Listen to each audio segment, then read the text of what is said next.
This video is brought to you by Squarespace. Whether you need a domain, website, or online store, make it with Squarespace. I don't know about you, but I always like to take control of whatever situation I'm in. I think that's why I really enjoy building and making, because then you learn new skills and you become more capable, and then you can create whatever it is that you want or need, whether or not it exists. But right now we're in the midst of this cross-country move, and some people think it is kind of crazy and wild, and sometimes I think so too. But when it comes down to it, I mean, it's really a business decision because we need more space to grow and to build things, and I want a bigger shop. But in order to do that, we need to sell our house. Of course, you could hire someone else to take care of this whole thing, use a realtor, but I really want to approach this like any other business move, where you take charge and you take control and you do specific things to affect the outcome. Now, we ended up selling our house in 3 days over asking price, and we did it without a realtor. And that didn't just magically happen. There were specific things that we did. So I thought I would share those things today. And I think that these techniques could be used for any business situation, no matter whether you're looking to sell a house or a product or whatever. Hey, Darwin. Now, at first, we weren't quite sure exactly whether or not we were going to use a realtor or do it on our own. Before we made that decision, we met with a realtor and kind of got a feel for what exactly she would be able to do for us. And with the one exception of being in the MLS, there was really nothing that we couldn't do ourselves or wouldn't even prefer to do ourselves.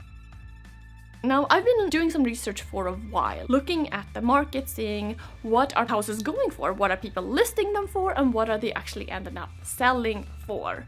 And of course, the pricing, is a huge part of this. It can be a little bit tricky, especially if you, as the owner or the creator of a product, has put a lot of time and effort into something. And we, for example, have built a shop in the backyard, multiple built-ins in this house, renovated the kitchen, done a lot of improvements.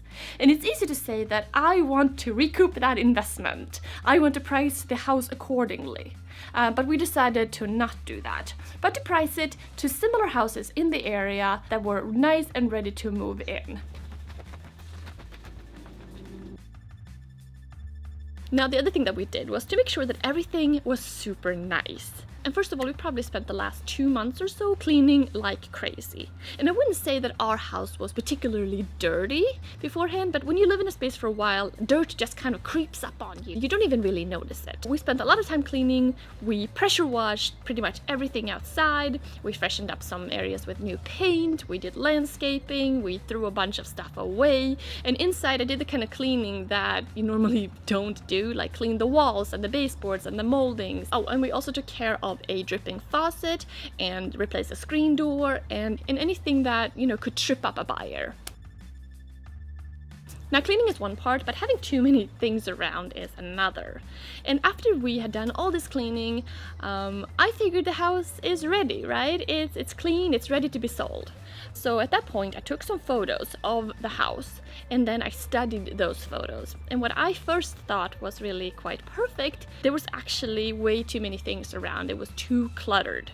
So we packed up a ton of stuff in boxes, extra trinkets and books and lamps and just stuff. And we also cleaned up the shop majorly and removed a lot of things from the shop, so somebody would walk in there and see not necessarily a wood shop, but just this great extra space to be used however you wanted to use it. And then we got a storage unit, and we put all those boxes in the storage unit, and I think we ended up packing up probably like 20 boxes or so quite a lot of stuff. Then I took new pictures and looked all around, and everything looked so much better. So getting some perspective by taking some pictures and looking at them a bit more from a distance of your house or your product or whatever, I think is a great way to go, because that way you can spot things which you might not otherwise see because you're a little bit too close to it. Now, making a sale in many ways is all about establishing a picture of perfection in somebody's mind, so that it's not just shiny like on the surface, but that if you were to look a little bit closer, you wouldn't see all kinds of issues.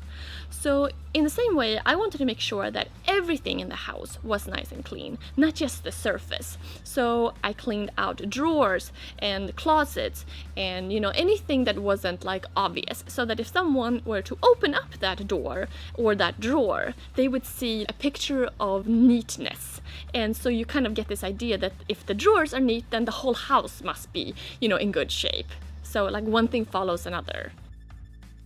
Now, once everything was all pretty and organized, it was time to make the potential buyer fall in love with it. And classic marketing, where you create a picture in somebody's mind of what this house represents. Like if you're selling a bag, you're not just selling a bag, you're selling a lifestyle, something that the person could fall in love with and that they can identify with. So what we did was to create a video. And not just any video, not like a traditional real estate video where you just do a walkthrough, but a video where I presented the house and I showed practical things, like this is where the water heater is and this is what the living room looks like, but also things that I love about the house, like little quirky, charming things that are kind of maybe not obvious, and why this place is so amazing to live in.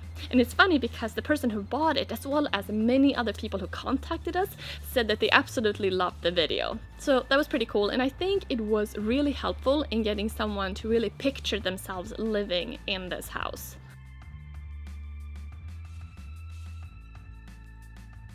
Now, we only had a few showings, but before a potential buyer walked in here, first of all, spent a couple of more hours cleaning again, and then I added aromatherapy in the house, made it smell really good. We removed Darwin, our dog, as well as the dog food, just so it wouldn't become a point of focus. And the other thing that we did was to not overcomplicate the sale. I mean, we disclosed everything we needed to disclose, but we didn't volunteer every piece of information about the house. We let the buyer ask questions instead, so not to overwhelm them.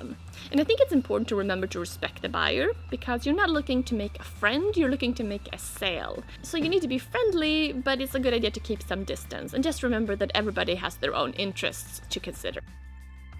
Now, in order to create a really nice listing, photos is obviously super important. So we took some really nice shots of the house using a wide-angle lens and a tripod, and making sure that every blind was open, every light was on, that everything was really bright and airy, and obviously that there was no clutter anywhere. And then of course we added the video to the listing, got a for sale by owner sign at the local home improvement store, and also printed some really nice flyers using photo paper, and they were really crisp. And again, just kind of reinforcing that everything associated with this house and the sale was really like top-notch, really crisp, really on point. And then once that was all done, we wrote like a listing with a lot of bullet points to make it like easy and concise to read, and then listed the house on Zillow. And it sold in 3 days and at 10% over asking price, which I did not actually expect. I would have been really happy if we had just gotten a listing price. So that was really kind of cool. So those were some active things that we did in preparation of selling the house. And while our house is located in a strong real estate market, I mean, there are plenty of houses in our town that are just sitting there, that are not selling. So I think that these different steps really made a huge difference in making sure the house sold quickly and that we got the price that we got.